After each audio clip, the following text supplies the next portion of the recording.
కల్వకుంట్ల కవిత గారు చేస్తున్న ఈ బీసీ ఉద్యమం అనేది రాజకీయం అనిపించట్లేదా? బీసీలను మోసం చేయాలని ఒక పెద్ద కుట్ర జరుగుతుంది ఇక్కడ. అంతాను మార్చుకుంటారని చెప్పి ఆమె ఇచ్చారు.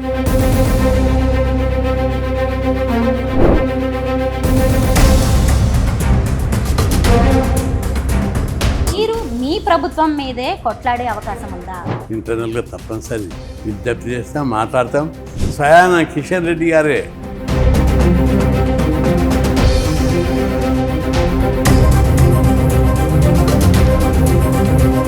టీడీపీ నుంచి సీఎం అభ్యర్థిగా పోటీ చేసిన మీరు వైఎస్ఆర్సీపీ నుంచి రాజ్యసభ పదవిని ఎలా అంగీకరించగలిగారు? చంద్రబాబు గారు కృష్ణాయన సీఎం అన్నారు. అప్పుడు తెలంగాణ మూమెంట్ బలంగా ఉన్నది, అందుకే సీఎం ఛాన్స్ రాలేకపోయింది. జగన్మోహన్ రెడ్డిని నా యొక్క సర్వీసును పేద కులాలకు సేవ చేస్తుందని పిలిచి మీకు రాజ్యసభ ఇస్తున్నా, పోయి పార్లమెంట్లో కొట్లాడుతున్నారు.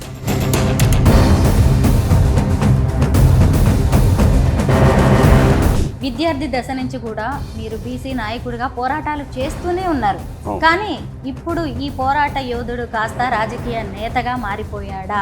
పోరాట యోధుడిని ఒకవైపు ఉండుకుంటుంది, మళ్ళా నా జాతి ప్రయోజనాల విషయంలో రోజు ఉద్యమాలు చేస్తున్నా. ప్రధానిని కలిసిన అమిత్ షాని బీసీలను అభివృద్ధి చేయాలని జనున్న నాయకుడిని నేను 50 ఏళ్ళ కింద స్టార్ట్ చేసినప్పుడే ఉద్యమం బీసీ విజయంతో స్టార్ట్ చేసిన.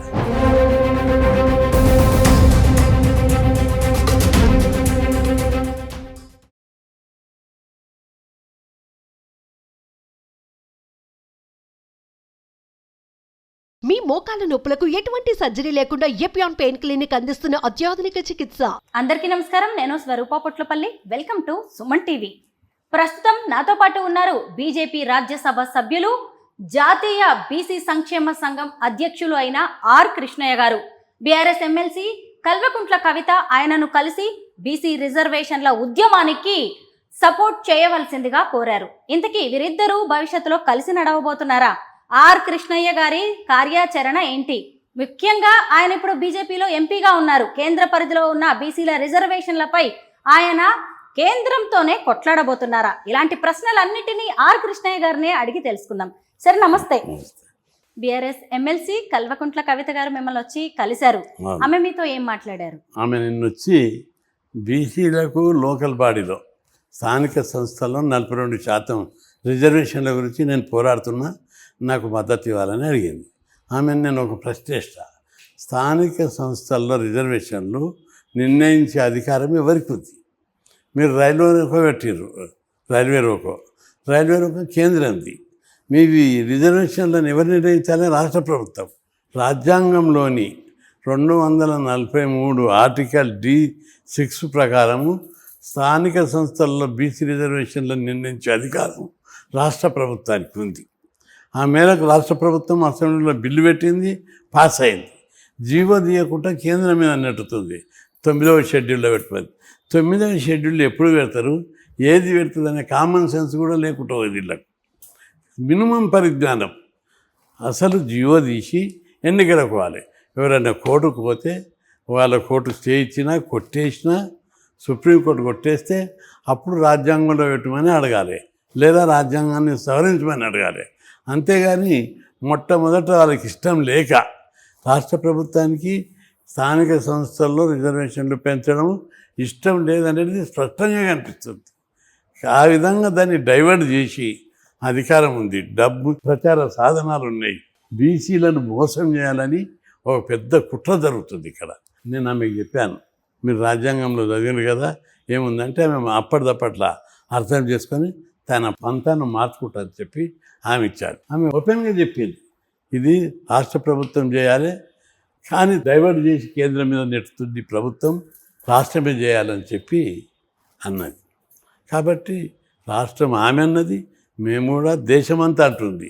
కొందరు ప్రభుత్వానికి సపోర్ట్ చేసేటోళ్ళు మాత్రం సరే, వాళ్ళకి అర్థం కాకనా ప్రభుత్వం ఒక ఫోబియా సృష్టించింది. ఒక గ్లోబల్ ప్రచారం ద్వారా పబ్లిక్ అటెన్షన్, పబ్లిక్ థింకింగ్ని డైవర్ట్ చేయడానికి ప్రయత్నం చేస్తాడు ముఖ్యమంత్రి గారు. అందుకే అన్ని పార్టీలు ఉన్న అందరికీ, బీసీలకు, మేధావులకు, విజ్ఞులకు ఒకటే విజ్ఞప్తి చేస్తున్నారు. రాజ్యాంగాన్ని మీరు చదవండి.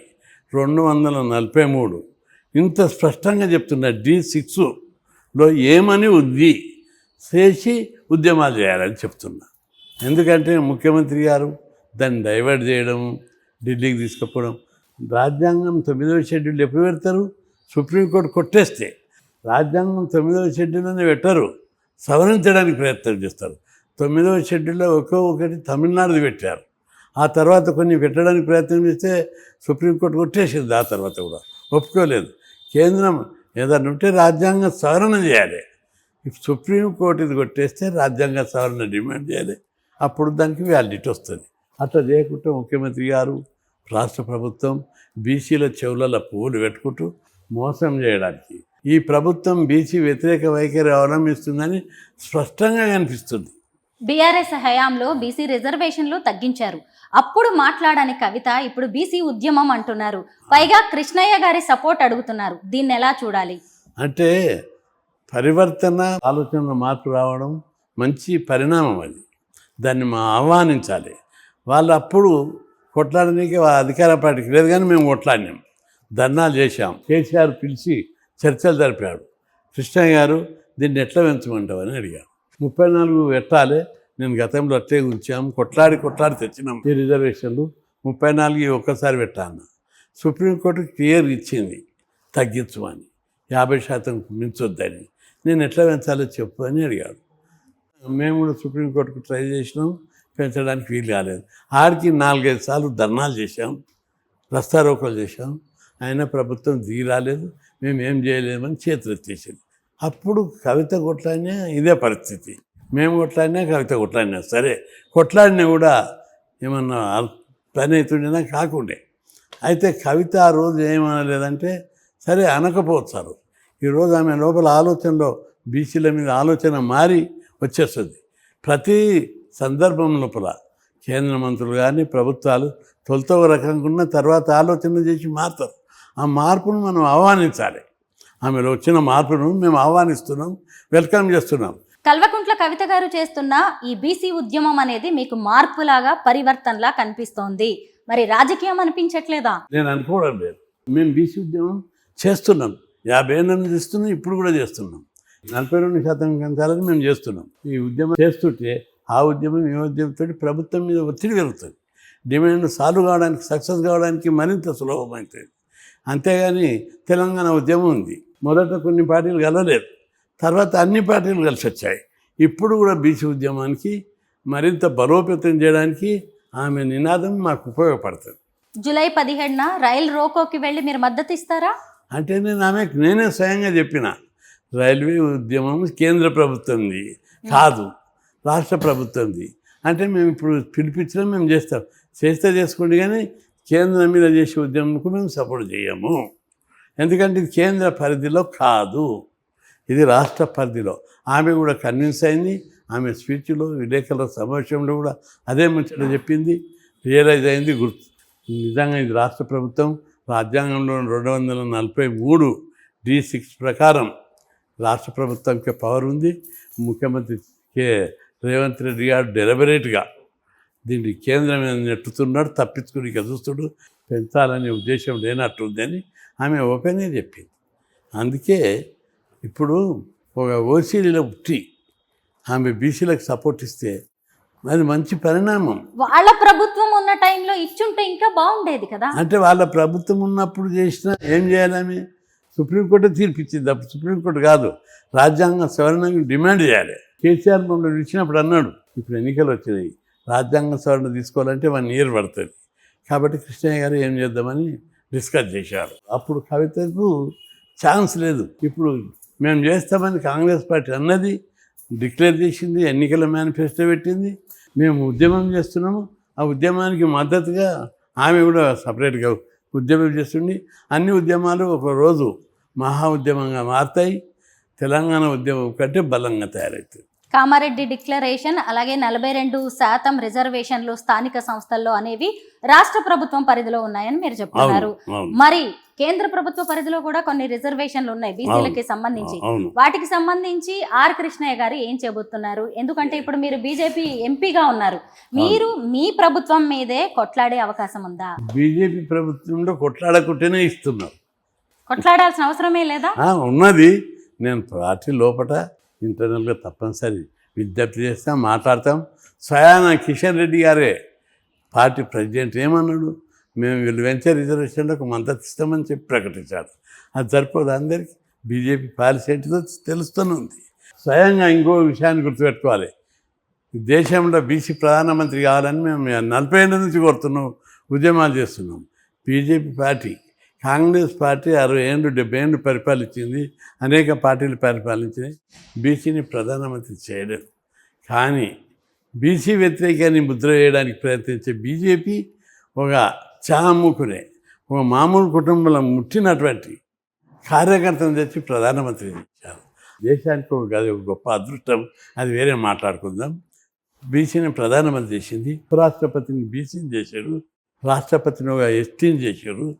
ముఖ్యమైన పదవులు సుప్రీంకోర్టు జడ్జి చీఫ్ జస్టిస్ను ఒక దళితుని చేశారు.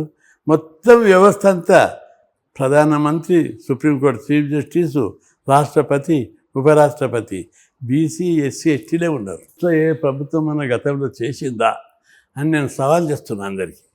రెండవది, బీజేపీ చేసిన ప్రధానమంత్రి కులము వర్గం 2 రకాలను కూడా బీద వాళ్ళకే చేశారు. బీద కులం, బీద వర్గం, మామూలు కుటుంబం నుంచి వచ్చిన ఒక వ్యక్తిని చేశారు. కాబట్టి బీజేపీ అంత్యోదయ అనేటువంటి పద్ధతి లోపల చాలా చక్కగా బీసీలు అంటే బీజేపీ నినాదం ఏమిటి, సర్వే జనా సుఖినో భవంతు, అది బీజేపీ నినాదం. అందరూ సుఖంగా ఉండాలి. ఇంకొకటి కూడా క్లారిఫికేషన్ ఇస్తా మీకు, సమానత్వం సమానత్వం అని నేను కూడా అంటా.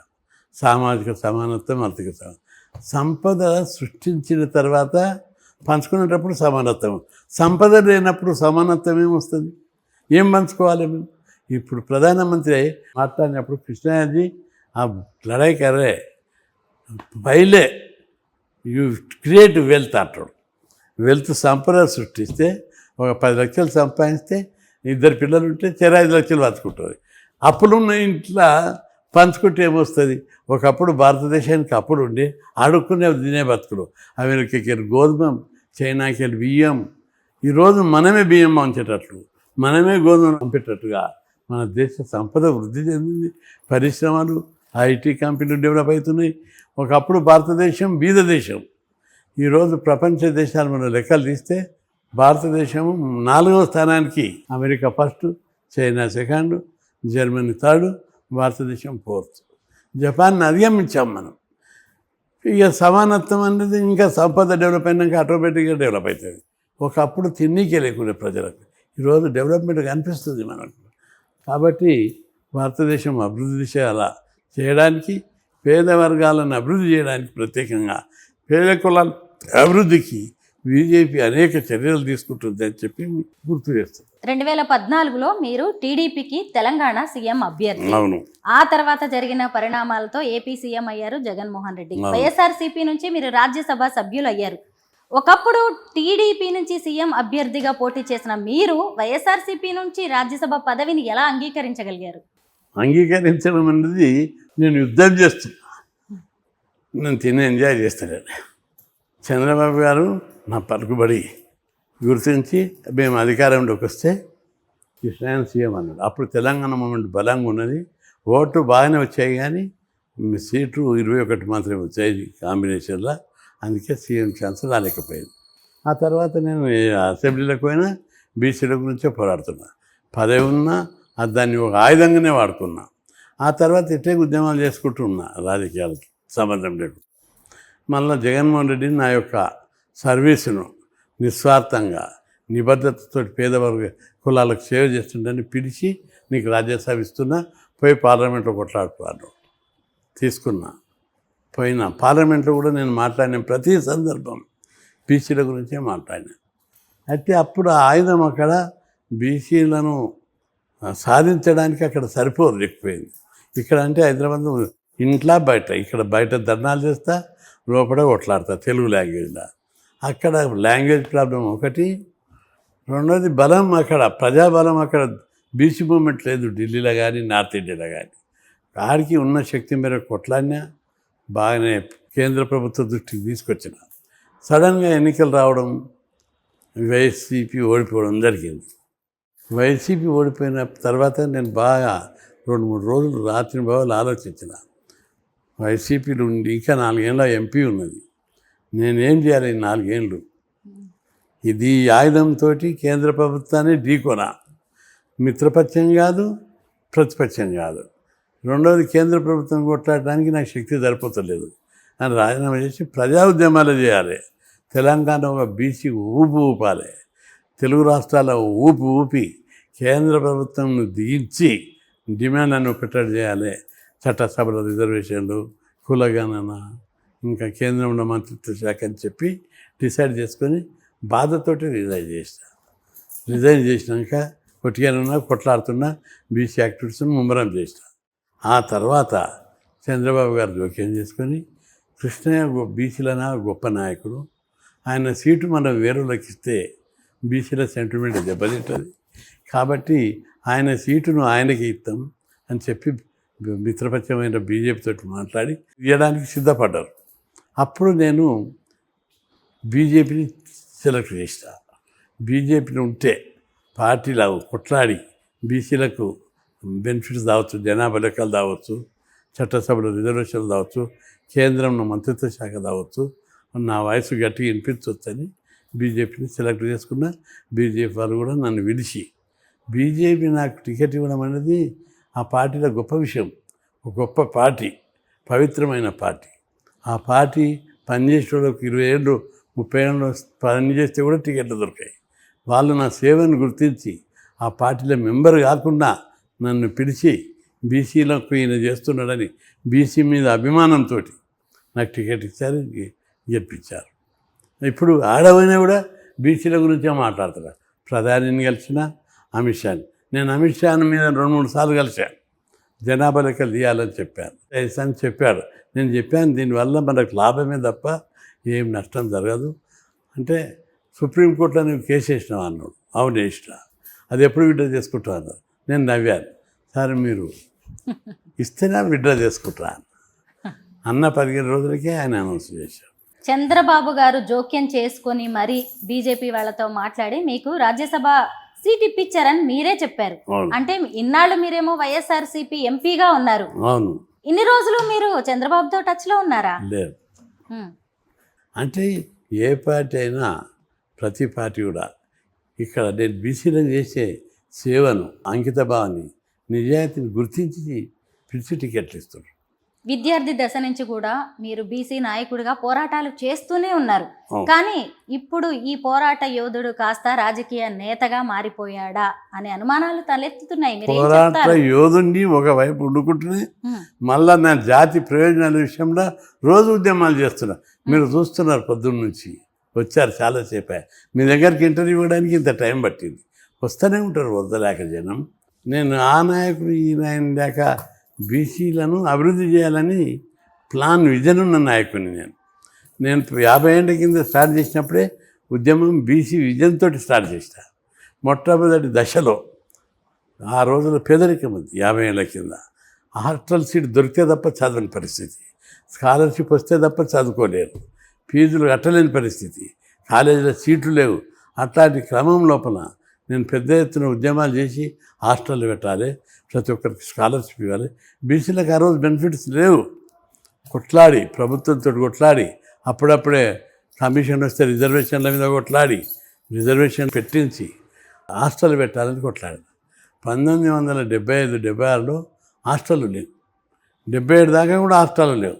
నేను 78 సెప్టెంబర్ 27 నాడు 2000 మంది విద్యార్థులను కూడగట్టి యూనివర్సిటీలో సోషల్ హాస్టల్లో కూడగట్టి వాళ్ళకి 2 రోజులు ట్రైనింగ్ ఇచ్చిన.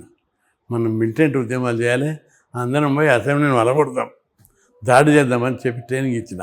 ఆడ మన భారీ పోలీస్ బందోబస్తు ఉంటుంది, ఎట్లా పోవాలి. వాళ్ళకి అందరికీ ట్రైనింగ్ ఇచ్చిన. ఎట్లా దొబ్బాలి, ఎట్లా దుంకాలి, ఎట్లా పోవాలి, రాళ్ళు ఎట్లా జేబులల్లో బ్యాగులలో రాళ్ళు ఎట్లా పోసుకోవాలి, ఒకటేసారి పోవడం అనేది ఎట్లా, బస్సులు హైజాక్ చేసి క్యాంపస్ నుంచి వస్తాం, చుట్టుపక్కల బస్ స్టాండ్లల్లో పార్కులలో మీరు ఉండండి, మేము వచ్చి బస్సులు దిగుతున్నప్పుడే మీరు అందరు రండి, జంప్ చేసి అసెంబ్లీకి పోదామని చెప్పాను. మేమందరం గేట్ కాడికి దడివే 2000 మంది గేట్లు మూసేశారు పోలీసులు. 100 మంది పోలీసులు ఆ రోజుల్లో ఉండేది అసెంబ్లీ కాడ. గేట్ మూస్తే పిల్లలందరినీ డిస్పర్స్ చేసి అటు ఇటు పోతే పోలీసులు కూడా అటు ఇటు పోయారు, అక్కడికి వెళ్ళి దూకుతారే వాళ్ళు. అక్కడ ఉందంటే ఈడ గేట్ దుక్కి గేట్ తీసినాం, పిల్లలందరూ లోపలికి పోయారు. దాంతో లోపలికి పోయినాక రాళ్లతోటి అసెంబ్లీని తుక్కు అలగొట్టాం. అటువంటి ఉద్యమాన్ని ప్రపంచంలో దేశంలో ఎక్కడ చేయలేదు ఇంతవరకు.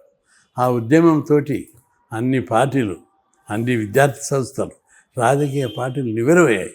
చెన్నారెడ్డి కూడా భయపడ్డాడు. వెంబడే పోలీసులతో క్యాంపస్కి పోయి విద్యార్థి నాయకులను కృష్ణయ్యతో సహా 20 మందిని దొలకరాపో అన్నాడు. వచ్చారు క్యాంపస్కు. ఆనాడు ప్రముఖంగా ఉన్నటువంటి మేము విద్యార్థి నాయకులం అందరం పంపిన వ్యాన్లలో ఎక్కి సెక్రటరీకి పోయినాం. చెన్నారెడ్డితో చర్చలు జరిపినాం. అది ఒక్కరోజే ఆయన 500 హాస్టళ్లకు అంగీకారం తెలిపాడు. దశాబ్దాలుగా మీ వెంట నడుస్తున్న బీసీ నాయకులు ఇప్పుడు కూడా మీతో ఉన్నారా? మీరు పార్టీలు మారడంతో పదవులు అందుకే పదవులు చేపట్టారు అనే బాధతో ఎవరైనా దూరం అయ్యారా? పార్టీలు మారిందని అనడం తప్పుడు. అది వ్యతిరేక భావన ముచ్చటది. వ్యతిరేకులు అంటారు, నేనంటే గిట్టని వాళ్ళు, బీసీలు అంటే గిట్టని వాళ్ళు అనే ముచ్చటది. నేను ఏ పార్టీ మారినా ఏ పార్టీ జెండా పెట్టి చెప్పండి. మీరు బుర్ర పెట్టి ఆలోచించేటోడు ఈ భూమి మీద. వ్యతిరేకులు అంటారు, వ్యతిరేకులకు ఒకటే చెప్తున్నా. నేను టీడీపీలో మెంబర్ అయితే సీఎం క్యాండిడేట్గా నన్ను పిలిచి ఎమ్మెల్యే టికెట్ ఇచ్చినాకనే మెంబర్షిప్ ఇచ్చాడు. ఇచ్చి పోటీ చేయించాడు సీఎం క్యాండిడేట్ అంటే పోరా ఎవరైనా. ఎమ్మెల్యే సీట్ ఇస్తా, కార్పొరేటర్ ఇస్తా అంటేనే ఓ పార్టీ లెక్కలో చంపుతుంది. అప్పటి వరకు నేను ఏదన్నా పార్టీ కాదు, ఎట్టమని మారలేదు. ఎమ్మెల్యే గెలిచాను, మెజార్టీ రాలేదు, పెద్ద ఎత్తున పోరాటం చేసిన. గెలిచినాక కూడా తెలుగుదేశాన్ని ఆయుధంగానే మార్చుకున్నది తప్ప బీసీల గురించి కొట్లాడిన అసెంబ్లీలో. బీసీ ఏది చేసినా బీసీల కోసమే. ఎవరైనా ఆయుధం ఇస్తే దాన్ని బీసీల కోసమే వాడుకున్నా. రెండవది, అందులో అయిపోయినాక నేను ఒట్టిగానే ఉన్నా, ఉద్యమాలు చేసుకుంటా. జగన్మోహన్ రెడ్డి గారు పిలిచి, నేను ఆ పార్టీలో మెంబర్ కాకున్నా, ఆ పార్టీ జెండా మోయకున్నా, ఈయన బీసీల కోసం నిజాయితీగా పోరాడుతుండని పిలిచి ఎంపించాడు. 200 కోట్లు ఇస్తే కూడా ఇవ్వని టికెట్ అది. పార్టీ ఫండ్ ఎవరన్నా ఇస్తే, రాజ్యసభ ఇస్తే 200 కోట్లు ఇస్తారు. నా దగ్గర పైసా కూడా తీసుకోకుండా ఆయన దగ్గరది రోజు ఉద్యమాలు చేస్తాడు. ఆయన అప్పులాల్లో ఉన్నాడని తెలుసుకొని ఉల్టా మంచిగా పిలిచి టికెట్ ఇచ్చి కారు ఇచ్చి పంపించాడు. ఆయన కారు కూడా లేకపోతే కాలరాలనే పంపించాడు, ఆయన కాలరాలు తిప్పాడు. అంత గౌరవంగా నాకు టికెట్ ఇచ్చి చేశాడు. నేను దాని ప్రకారం పార్లమెంట్కి పోయినా బీచ్ల గురించి కొట్లాడినా. ఒకప్పుడు సామాన్యుల్లా ఉన్న కృష్ణన్న ఇప్పుడు కోట్లాది రూపాయల ఆస్తులు కూడబెట్టారు అనే విమర్శకులకి, అలాగే ఆరోపణలు చేసేవారికి మీరిచ్చే సమాధానం ఏంటి? అట్లా అనేటోళ్ళు అందరూ ఏమన్నా బుర్ర పెట్టి ఆలోచించాలి. నేనేం చేస్తున్నా? ఉద్యమాలు చేస్తున్నా. నాకు వ్యాపారం చేసే శక్తి ఉంది, నాకు బిజినెస్లు చేసే శక్తి ఉంది. నా అనుచరులు 100 కోట్లు 1000 కోట్ల పేరు. నేను 24 గంటలు ఉద్యమాలు ఎందుకు చేస్తున్నా? నాకు వ్యాపారం ఏమి. రెండవది, బీసీ ఉద్యమాలకు 10 పైసలు ఇచ్చేటోళ్ళు లేరు. బీసీలు పొదుపు చేసేటోళ్ళు ఇవ్వరు. ఓసీలు మాకు వ్యతిరేకమైన ఉద్యమం, ఇవి ఎట్టి వాళ్ళని ఇవ్వరు. అన్నిటి మధ్య నలిగిపోతున్నాం. ఇప్పుడు నేను పంజాబ్ నేషనల్ బ్యాంకులో 1,20,00,000 అప్పు ఉంది. అక్కడ ఇక్కడ 10 లక్షలు 20 లక్షలు తెచ్చి అప్పులు చేస్తే వడ్డీలు పెరుగుతాయి. నాకు అప్పిచ్చేటోడు కూడా ఉండడు, మంది పేరు మీద అప్పులు చేయాలి. చేసి పంజాబ్ బ్యాంక్ విద్యానగర్ బ్రాంచ్లో 1,20,00,000 అప్పు తెచ్చి అన్ని అప్పులు, చిల్లర అప్పులు తీర్చేస్తాం. ఇంకా మా భార్య పేరు మీద కూడా అప్పులు తీస్తాం. ఉద్యమాలు అయినప్పుడు ఆమె గోల్డ్ పెట్టి కూడా అప్పులు తెస్తాం. ఎవరన్నా మాకు చెంది ఇచ్చినామో అనేటోళ్ళు ఒక్కరిని నిర్వహించు. ఒక్కరిని నేను పోట్లాడే ఎవరి మీద హాస్టల్ పెట్టాలి, గురుకులాలు పెట్టాలి, ఉద్యోగాలు భర్తీ చేయాలి, ఫీజు రియంబర్స్మెంట్ పెట్టాలి. ఎవరి ప్రయోజనాల కోసం పోట్లాడుతున్నానో వాళ్ళు ఇచ్చేటోళ్ళైనా ధనవంతులు గారు, వాళ్ళు నోరు లేనటువంటి వాళ్ళ కోసం ఏదో భూముల దందాల మీద బ్లాక్మెయిల్ చేయడం, లేకపోతే రియల్ ఎస్టేట్ మీద బ్లాక్మెయిల్ చేసేటోళ్ళకు పైసలు ఇస్తారు. రెండవది, నేను ఎమ్మెల్యే ఉన్న ఎల్బీ నగర్, అక్కడ పోయి అడగాలి నా రికార్డు. ఒక్క పైసా ఎమ్మెల్యేగా ఒక్క దందా చేయని లేదు. ఓపెన్గా no commission, no corruption, no collection అని స్టేట్మెంట్ ఇచ్చిన ఎల్బీ నగర్ నియోజకవర్గంలో పసిపిల్లల నుంచి ఎవరిని అడిగినా చెప్తారు నా నిబద్ధత, నిజాయితీ. అంటే నిజాయితీగా ఎవరికో ప్రచారం కోసం కాదు ఇది. నాకు కొన్ని విలువలు ఉన్నాయి. ఇప్పటి నుంచే కాదు, చిన్నప్పటి నుంచి నేను ఆర్ఎస్ఎస్లో ట్రైన్ పైన లీడర్షిప్, ఆ సిద్ధాంతాల మీద వెరిగి వచ్చిన లీడర్షిప్ మీద ఆ విలువలే నేను ఇప్పటికీ పాటిస్తున్నాను. ఇప్పటికీ నేను నా బట్టలు, నా బనించడి నేను ఉతుకుంటా, నా గిన్నె నేను కడుకుంటా. మౌలికమైన సిద్ధాంతాల మీద నిలబడి సాధారణ జీవితం. నాతో పైసలు ఉంటే బంజారా హిల్స్ ఉంటా, జూబ్లీ హిల్స్ ఉంటా. నా పిల్లలు ఇంట్లోనే ఉండకొట్టి వెళ్ళిపోయారు, వెళ్ళిపోయారు కొడుకులు బిడ్డలు. మాకేం సంపాదించలేదు, మా నాయనకి ఇంత పేరుంది, అందరూ ఈయన దగ్గర పనిచేసేటోళ్ళు 100 కోట్లకు ఉన్నారని. లోకులు కాకులు, వాళ్ళకేం తెలుస్తుంది? నా పలుకుబడి మీదకి వెళ్ళి ఉన్నతమైన స్థితి ఉన్నాడని చెప్పి ఎవరైనా ఊహిస్తారు. కానీ అప్పులు ఉన్నాడు, ఖర్చులు ఉన్నాడని మాత్రం ఎవరు అనుకుంటారు? నిజంగా ఈ రోజు కూడా మీ దగ్గరికి సమస్యల పరిష్కారానికని ఎంతమంది వస్తున్నారో నేను చూస్తూనే ఉన్నాను. మీరు చాలా బిజీగా ఉన్నారు, అయినా సరే మాకు టైం ఇచ్చారు. Thank you so much Krishna గారు.